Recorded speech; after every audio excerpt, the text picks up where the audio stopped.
Mongolia, tucked between Russia and China, is a landlocked nation known for having the lowest population density of any sovereign country.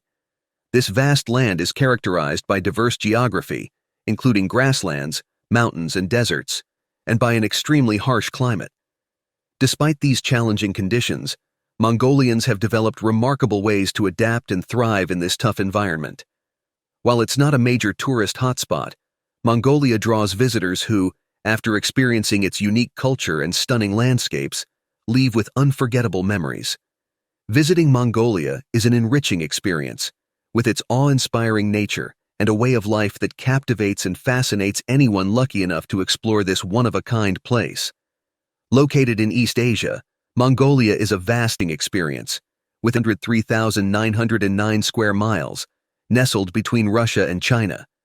Despite its large size, Mongolia is remarkably sparsely populated, with a density of just 2.04 people per square kilometer. This low population density is partly due to the challenging conditions imposed by the climate and geography, with borders that limit expansion. Mongolia's population, which was around 3.2 million in 2020, is outnumbered by livestock, highlighting the importance of animal husbandry in this landlocked country. Ulaanbaatar, the capital located in the north-central part of the country at an altitude of 4,300 feet, is home to almost half of Mongolia's population. Known as the coldest capital in the world, Ulaanbaatar has an average annual temperature of -1.3 degrees Celsius, creating a unique urban landscape shaped by the demands of an extremely cold climate. In Mongolia, summers are short and intense, while winters are long, dry, and brutally cold, with January temperatures often plunging to between -36 and -40 degrees Celsius. This extreme climate shapes a country rich in history and culture. Archaeologists find Mongolia to be a treasure trove for exploring remnants from prehistoric times. The country's ethnic makeup is largely homogeneous, with the Khalq, or Khalkha, Mongols making up about 80% of the population. They're followed by other Mongol groups like the Derv, Buryat, Bayad, and Dariganga, who together account for nearly half of the remaining population. Additionally, there are significant communities of Turkic-speaking people, mainly the Kazakhs, as well as other groups like the Tuvans and the Satan, who mostly live in the western part of the country. The capital, Ulaanbaatar, also known as Ulaanbaatar, is the beating heart of Mongolia, home to at least 1.3 million people, nearly half of the country's total population. Ulaanbaatar, the capital of Mongolia, offers a fascinating contrast between modernity and the ancient traditions of nomadism, a defining feature of the country. As the nerve center of Mongolia's economic, political, and tourist activities, Ulaanbaatar faces serious environmental challenges. The city struggles with high levels of air pollution, mainly due to coal burning during the harsh winters, as highlighted by UNICEF. Outside the capital, the nomadic lifestyle continues to shape Mongolia's cultural identity. Many Mongolians still live as their ancestors did, moving with their families and herds from place to place several times a year, usually between 2 and 4 times. This nomadism isn't just a cultural heritage, but a vital adaptation to the country's vast and varied landscapes, where livestock herding plays a central role in the economy and way of life. In Mongolia, a country entirely surrounded by neighboring nations, the way of life for herders is deeply shaped by the need to move in order to sustain their livestock. As their animals deplete the food sources in one area, herders rely on the instincts of their herds to guide them to new areas with better grazing conditions. This nomadic lifestyle is an adaptive response to the country's unique geography, which also influences its culture and other fascinating aspects of its society. In the southern part of the country lies the Gobi Desert, the second largest in Asia and the 5th largest in the world, spanning nearly 1.3 million square kilometers and reaching altitudes of about 1,500 meters above sea level. Contrary to the common association of deserts with hot climates, the Gobi is located in a region that experiences extreme temperatures, both hot and cold, with part of its vastness extending into northern and northwestern China. Mongolia, a country where nearly a third of the population is under 18, is deeply rooted in traditions and spiritual beliefs. Lamaism, also known as the Yellow sect of Tibetan Buddhism, is the dominant religion in the country. This spiritual practice was introduced to Mongolia in the 16th century by the ruler Altan Khan, who also established the first Dalai Lama as the religious leader. Mongolians have a special connection with nature, which is central to their existence and spirituality. They revere the blue sky, considering it a heavenly father, and the earth, seen as a mother. This reflects their respect for and reliance on natural forces, which are vital in their daily lives. An old Mongolian saying captures the essence of this relationship. A Mongolia without horses is like a bird without wings.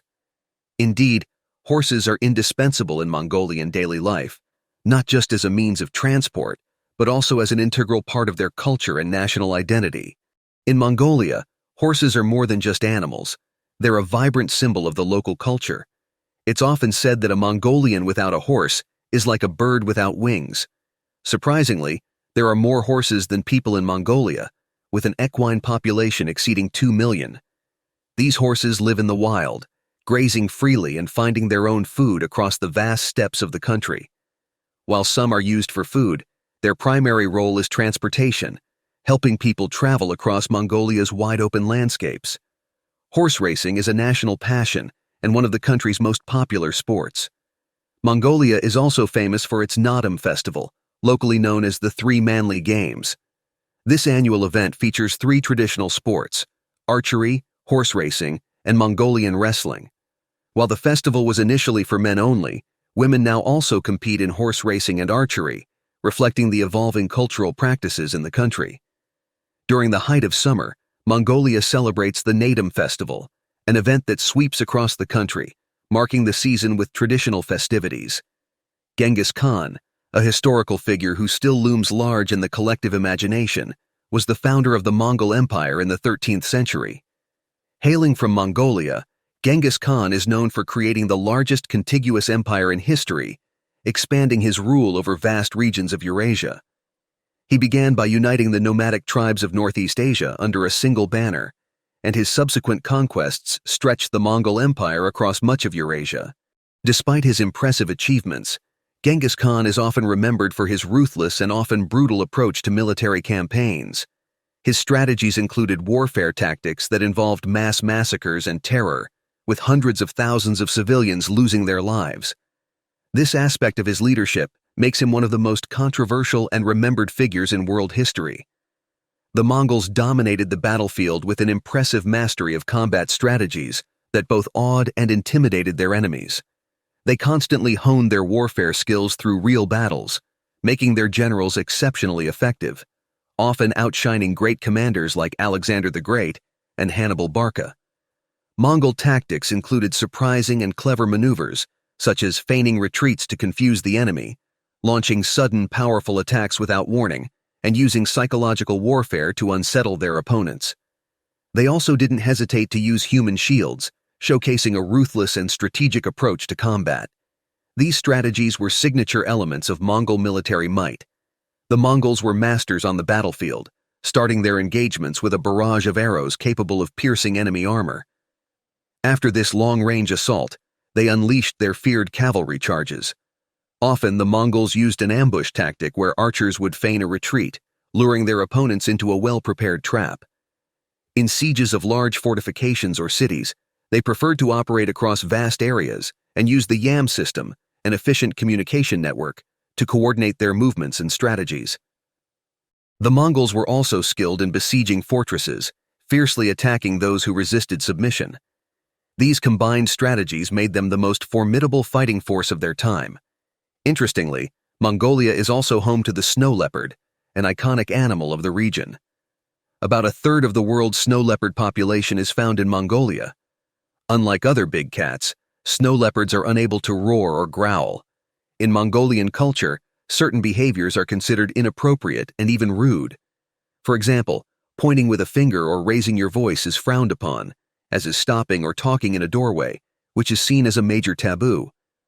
Another unique custom is avoiding lighting a cigarette with a candle flame. However, hospitality is a standout trait among Mongolians. Visitors are usually welcomed with an offer of a drink, and refusing it can be seen as disrespectful. On social matters, while homosexuality is legal, it still makes many Mongolians uncomfortable. Family is central to Mongolian life, and they tend to have large families. It's not uncommon to find families with 4 children, and mothers who give birth to 5 children are especially honored, receiving the title of honored mothers as recognition of their contribution to society. The educational structure in Mongolia is quite comprehensive, covering everything from daycare to university research, including elementary and high school education. With an impressive literacy rate of 98.4%, Mongolia demonstrates a strong commitment to education, although there's still some way to go to reach the level of some international universities. So, folks, what do you think of this quick look at Mongolia? We hope you enjoyed this little introduction. Thanks to everyone who follows our channel. Feel free to point out any corrections or discuss more about the topic in the comments. See you in our next video, and thank you so much for being here with us.